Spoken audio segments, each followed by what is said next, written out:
जय श्री गणेश। प्रिय दर्शकों, ज्योतिष केंद्र में पंडित शेषनाथ त्रिपाठी का आप लोग स्वागत स्वीकार करें। दर्शकों, आज मैं आपको मातृनवमी के विषय में बतलाने जा रहा हूँ। इसका क्या विधि है, विधान है, तर्पण है और कैसे धूप दान करना है तथा विभिन्न कर्म के विषय में बताने जा रहा हूँ। तो दर्शकों, ये जो मातृनवमी है, इस दिन ज्ञाता ज्ञात समस्त सुहागिन महिलाओं के दिवंगत आत्मा की शांति के लिए और अपना श्रद्धा प्रकट करने के लिए हम मातृनवमी को माताओं को श्राद्ध करते हैं। ये श्राद्ध पितृ विसर्जन के समान, जो पितृ विसर्जन होता है, पितृ अमावस्या है, उसी के समान माताओं के लिए ये मातृनवमी किया जाता है। इस दिन माताओं को विदा किया जाता है। अपने श्रद्धापूर्वक कर्म करने के बाद में माताओं को विदा किया जाता है। इसे मातृनवमी कहते हैं। यह दिनांक 26 सितंबर 2024 दिन गुरुवार को मनाया जाएगा। मातृनवमी पर उन सभी मृत महिलाओं के लिए श्राद्ध, तर्पण, पिंडदान और दान पुण्य किया जाता है जिनके मृत्यु की तिथि की जानकारी नहीं है। इस तिथि पर उन मृत लोगों का भी श्राद्ध किया जाता है जिनकी मृत्यु नवमी तिथि को हुई है। मातृनवमी पर घर में ध्यान रखें, ये निम्नलिखित बातें होना चाहिए।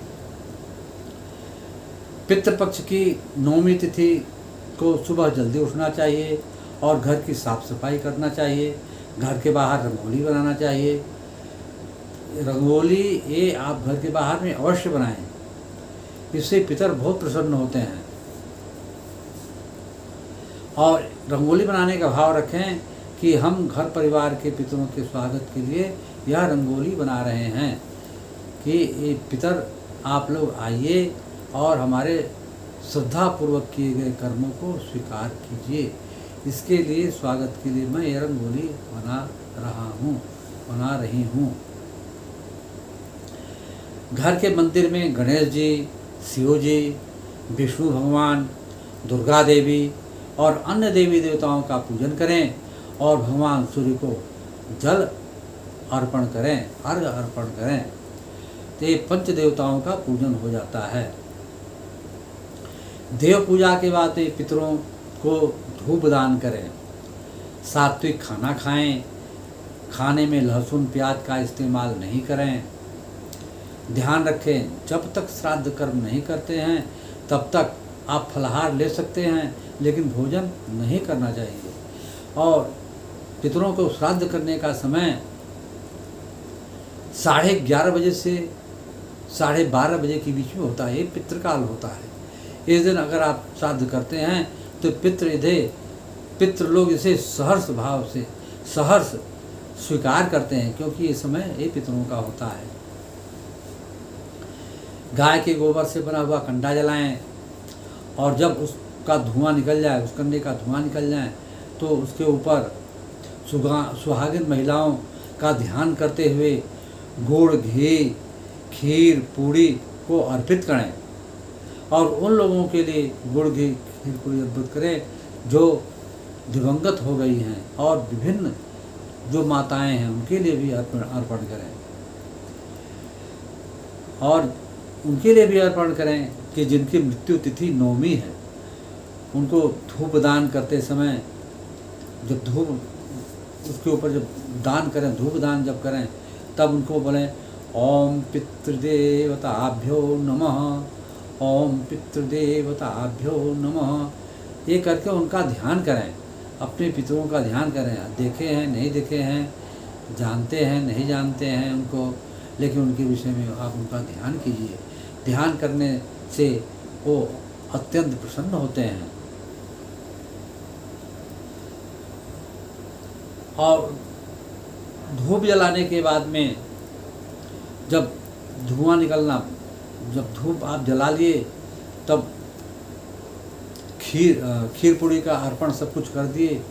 और उसके बाद में जल लेकर के अंगूठा और हाथ में कुशा लीजिए और जल लीजिए, और दाहिने हाथ के बीच से ये अंगूठा और तर्जनी के बीच से उन्हें जल अर्पण करें और बोले, हे माताओं, हे पितरों, मैं आपको श्रद्धापूर्वक जल अर्पण कर रहा हूँ। उस जल के अंदर तिल डाल लें, जौ डाल लें और कुश के सहारे जल को अर्पण करें। ओम पितृदेवताभ्यो नमः। हे पितृदेवताओं, इस जल को आप ग्रहण करें। और इस पर श्राद्ध करने के बाद में जो श्राद्ध तर्पण कर लेते हैं, उसके बाद में आप घर के बाहर में कौवे को, गाय को, कुत्ते को भोजन कराएं और किसी गौशाला में जा कर के गायों के देखभाल के लिए धन का दान करें और गायों को हरा चारा खिलाएं। ज़रूरतमंद लोगों को खाना खिलाएं, कपड़े दान करें, धन दान करें और जूते चप्पल का भी दान करने से पितृलोक अत्यंत प्रसन्न होते हैं। ध्यान रहें, सुपुत्रों को दिया हुआ दान सफल होता है। कभी भी सुपात्रों को ही दान करें, कुपात्रों को दान नहीं करें। सुपात्रों का दान सफल होता है। और विधि विधान से यदि आप ये श्राद्ध करते हैं तो आपका वंश बढ़ेगा, आपकी कीर्ति बढ़ेगी, आपके जितने भी आने वाले ग्रह हैं सब शांत होंगे, पितृलोग आपका हमेशा सहायता करते रहेंगे।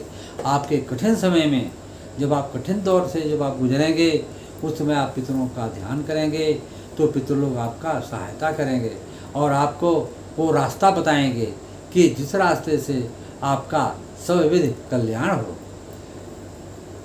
तो जय श्री गणेश। इस चैनल को लाइक और सब्सक्राइब अवश्य करें।